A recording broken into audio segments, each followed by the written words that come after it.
Hello students, स्वागत है आपका pi classes bye Sachin Malik में। आज का हमारा टॉपिक क्लास नाइन्थ के लिए वर्कशीट नंबर 66। देखो ये चैप्टर 1 का ही सेकंड वर्कशीट आ गई हमारे पास रिवीजन की। इसमें भी क्वेश्चंस दे रखे हैं जो कि अब हम करते हैं। कहता है विच ऑफ फर्स्ट क्वेश्चन कहता है which of the following is greatest. इन सब में से सबसे बड़ी वैल्यू कौन सी है। तो अब हम क्या करना है, इन चारों को हमें सोल्व करके देखना पड़ेगा। जैसे ये 4 का स्क्वायर है हमारे पास, 4 का स्क्वायर क्या होगा 16, 4 इंटू 4, ये है 16 की पावर 3/2। ठीक है, तो इसको हम देखो क्या लिखेंगे, इसको थोड़ा सा ये हम कर चुके हैं। अंदर वाला जो 16 है उसको 4 की पावर 2 लिख सकते हैं और ये हो जाएगा 3/2 पर पावर है ही। अंदर वाले 16 को हमने ऐसे लिख दिया तो 2 से 2 कट गया, ये 4 की पावर 3 आ गया। और 4 की पावर 3 क्या होता है 64, 4 इंटू 4 इंटू 4। ठीक है, ऐसे ही नीचे आ गया 1/64। 1 अपॉन जो 64 है, नीचे वाला जो 64 है 1/64। पहले तो देखो ये पावर इसकी क्या है, नेगेटिव है। अगर मैं 64 को ऊपर ले आऊँ तो ये पावर पॉजिटिव हो जाएगी, ये ऐसे बन जाएगा 64 और इसको पावर हो जाएगी प्लस, नीचे वाली वैल्यू को ऊपर ले आएंगे तो। और अंदर जो है ये इसको लिख सकता हूँ मैं 4 की पावर 3, तो ये आ गया 1/3। 3 से 3 कट गया तो ये क्या आया 4। तो कोई पहले वाला 16 आया, दूसरा 64 आया, ये 4 आ गया। अब ऐसे इसको करेंगे, ये 256 की पावर क्या है माइनस के 1/4, तो इसको हम ऐसे नीचे ले जाएंगे 256 की पावर 1/4 ऐसे लिख सकते हैं हम इसको, या पूरे को लिख लो उससे कोई फर्क नहीं पड़ता। अब ये 4 की पावर 4 आ जाएगा तो 4, ये 1/4 बचेगा हमारे पास। तो कौन सा बड़ा है, ये 16 है, इधर ये 64 है, ये 4 है और ये 1/4 है। तो this is the answer B, क्योंकि 64 सबसे बड़ी वैल्यू है। ये मैंने यहाँ पर ऐसे बता दिया, आपको कॉपी में पूरा करना पड़ेगा ये। ठीक है बच्चों, चलिए चलते हैं नेक्स्ट क्वेश्चन की तरफ। इसका मैं सिर्फ आपको हिंट दूंगा, करोगे आप इसको अपने आप ही। कहता ए की वैल्यू हमारे पास ये है तो 1/a निकालो। 1/a का मतलब क्या है 1/2 प्लस √3, ये हो जाएगा। तो इसको हम कैसे करते थे, रैशनलाइजेशन करके क्या करेंगे 2 माइनस √3 से ऊपर मल्टीप्लाई और 2 माइनस √3 से नीचे मल्टीप्लाई। इसको सोल्व कर लो, जो भी आएगा वो तुम्हारा आंसर होगा, वो तुम्हें फिर अपने आप ही करना है। पूरा सोल्व करो, पूरा सोल्व करने के बाद देखो क्या आंसर तुम्हारा इसका आ रहा है। आपको जो काम करके भेजना, होमवर्क करके भेजना, उसमें आपको डायरेक्ट टिक करके नहीं भेजने हैं, आपको ये सोल्व करके दिखाना है कि आपने क्वेश्चन कैसे करा। ठीक है बेटा। Now next question. Next question में कहता है इसकी वैल्यू फाइंड आउट करो। देखो सबसे पहले हम स्मॉल ब्रैकेट सोल्व करते हैं। तो सबसे पहले स्मॉल ब्रैकेट क्या है ये, ठीक है। तो हम क्या लिखेंगे, ये 3 - 4, 3 - 4 क्या हो गया -1, -1 की पावर 4। तो -1 की पावर 4 ये तो प्लस हो जाएगा, इसकी तो कोई वही नहीं।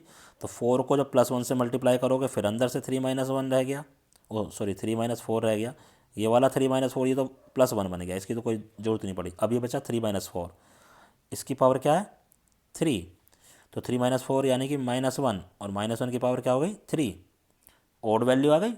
जब माइनस की पावर ओड होती है तो हमेशा माइनस आता है, माइनस की पावर इवन होती है तो हमेशा प्लस आता है। तो आंसर क्या आएगा -1। This is the answer. ठीक है बेटा, चलिए नेक्स्ट करते हैं। कहता which of the following is equal to ए।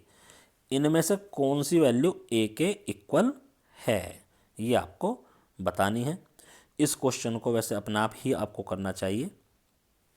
देखो ये तो पावर अलग अलग हो गई इस वाले में, तो ये तो आपस में माइनस हो भी नहीं सकते, तो ए की वैल्यू यहाँ तो बन आ ही नहीं सकती।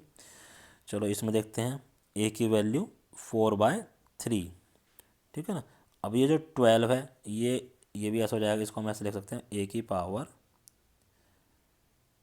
4 और यहाँ पर आ गया 1/3।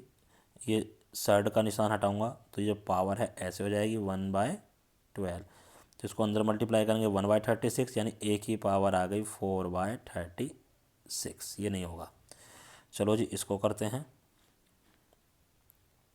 तो ए की पावर 3 रूट में है ना, रूट हटाऊंगा तो ये 3/2 बन जाएगी अंदर वाली, और बाहर वाली क्या है 2/3। तो देखो 3 से 3 कट गया, 2 से 2 कट गया। This is the answer. ठीक है, सबको सोल्व करके देखते हैं। इसमें भी नहीं हो सकता क्योंकि मल्टीप्लाई में है तो ये सब दोनों पावर ऐड हो जाएंगी, ठीक है, ये भी आप करके देख लेना। तो ये यहाँ पर आंसर हमारा फाइंड आउट नहीं होगा। तो ये 4 क्वेश्चन हमारे ऑब्जेक्टिव टाइप थे। अब सिंप्लीफाई के क्वेश्चन आ गए हैं। डू एज डायरेक्टेड, क्या था, ऐड कीजिए इनको, ठीक है, यानी इसको और इसको ऐड करेंगे, इस तरह से हम इसको लिख लेंगे अपनी कॉपी में। अब करना क्या है, देखो यहाँ ऐड तो हो ही नहीं सकता क्योंकि यहाँ √5 है, यहाँ √3 है, ये √27 है, ये √125 है, क्योंकि रूट की वैल्यू आपस में ही ऐड होती हैं। कैसे, √5 वाली √5 से होगी, ठीक है, ऐसे ही ऐड होती हैं और ऐसे ये माइनस होती हैं। तो ये जो रूट हैं बड़े वाले, इनको हम कर सकते हैं। देखो इसको मैं क्या लिख सकता हूँ, 125 को 25 × 5 इस तरह से लिख सकता हूँ रूट में। अब ये जो 25 है इसका तो रूट निकल सकता है, ये आ जाएगा 5√5, ठीक है, यानी 125 रूट का था और इसकी वैल्यू क्या बन गई, 5√5। ऐसे ही हम 27 को लिख सकते हैं, 9 या 27, तो 9 बाहर आ जाएगा, 9 बाहर आकर क्या बनेगा 3, क्योंकि इसका रूट से बाहर है, और 2 वहाँ पहले से ही है तो 3 × 2 = 6, तो ये बन गया देखो 5√5 प्लस के 6√3, ठीक है, यहाँ प्लस का निशान है, यहाँ माइनस है, तो ये माइनस आ गया, ब्रैकेट खोलूँगा तो 5√5 और माइनस के √3, देखो ये तो कट गया। अब 6√3 में से √3 माइनस कर दो, क्या आ जाएगा आंसर, 5√3, ठीक है, तो आंसर हमारे पास आ गया 5√3। इसको पूरे को आप तरीके से अपनी कॉपी में करोगे।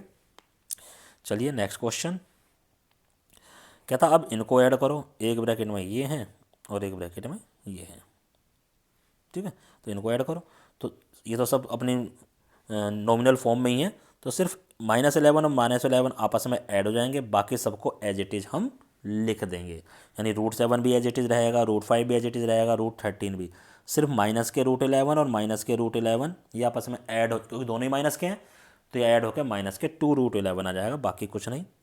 इन दोनों को मल्टीप्लाई करो, 5 की मल्टीप्लाई हो जाएगी 2 से, तो 5 की मल्टीप्लाई जब 2 से हुई तो 10 आया, √2 की √2 से मल्टीप्लाई होगी तो क्या आएगा, 2 आ जाएगा, तो आंसर आ गया 20।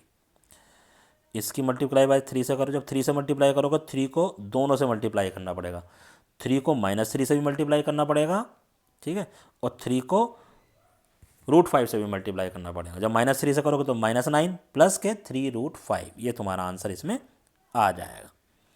अब डिवाइड करना है, डिवाइड करना है किसको, 7√5 को माइनस के 14, ये हो जाएगा 125। देखो अभी मैंने आपको करके बताया 125 को, रूट वाले 125 को हम क्या लिख सकते थे, 7√5 ऊपर तो ऐसे ही रहेगा, नीचे -14 है, और इसको हमने क्या लिखा था 5√5, ये कर सकते थे, तो √5 से √5 कटा, 7 × 1 = 7, 2, तो ऊपर तो 1 आ गया, नीचे -2 को 5 से मल्टीप्लाई कर लेना, नीचे आ गया -10, तो आंसर आ गया -1/10, ठीक है।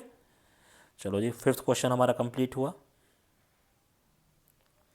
अब ये इसमें कहता है कि इनको मल्टीप्लाई करो।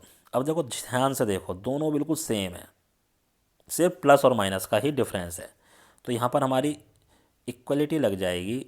इनइक्वलिटी क्या है, a+b और a-b, क्या आंसर होता है इसका, a² माइनस b², और a के प्लेस पर यहाँ पर 2√2 है और b के प्लेस पर यहाँ पर 3√3 है, तो बस डायरेक्ट फार्मूला यूज करो कि 2√2² माइनस के 3√3 का स्क्वायर, ये आपको अपना आप करना है।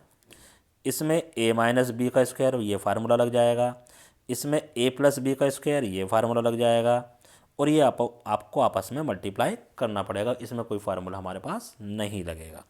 पहले इस 6 को पूरे ब्रैकेट से मल्टीप्लाई कर लो, फिर इस माइनस के √2 को पूरे ब्रैकेट से मल्टीप्लाई कर लो। तो देखो हम कैसे लिखेंगे इसको, इस क्वेश्चन बताने के बाद 6 को मल्टीप्लाई करेंगे 2 + √3 से, यानी पूरे ब्रैकेट से, फिर माइनस के √2 को मल्टीप्लाई करेंगे 2 + √3 से, बस अब इसको अंदर कर लो, 6 की 2 से मल्टीप्लाई, 6 की √3 से मल्टीप्लाई, -√2 की इससे मल्टीप्लाई, -√2 की इससे मल्टीप्लाई।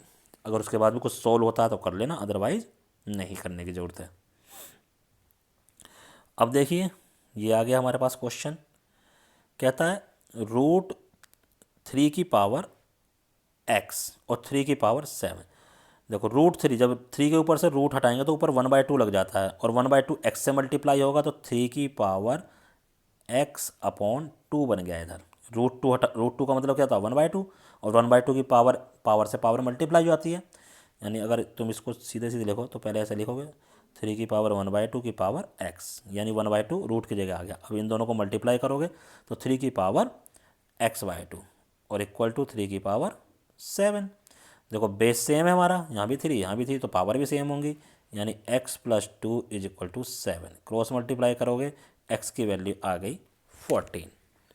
तो इस तरह से हमारी ये वर्कशीट कंप्लीट होती है। ये सभी क्वेश्चन 7 के 7 आपको अपनी कॉपी में करने हैं, ऑब्जेक्टिव टाइप वाले भी पूरे सॉल्व करके दिखाने हैं, और अपने अपने टीचर को व्हाट्सएप पर सेंड करने हैं सब कुछ, ठीक है, ताकि वो इसको चेक कर सकें और आपको आपकी मिस्टेक्स बता सकें। धन्यवाद।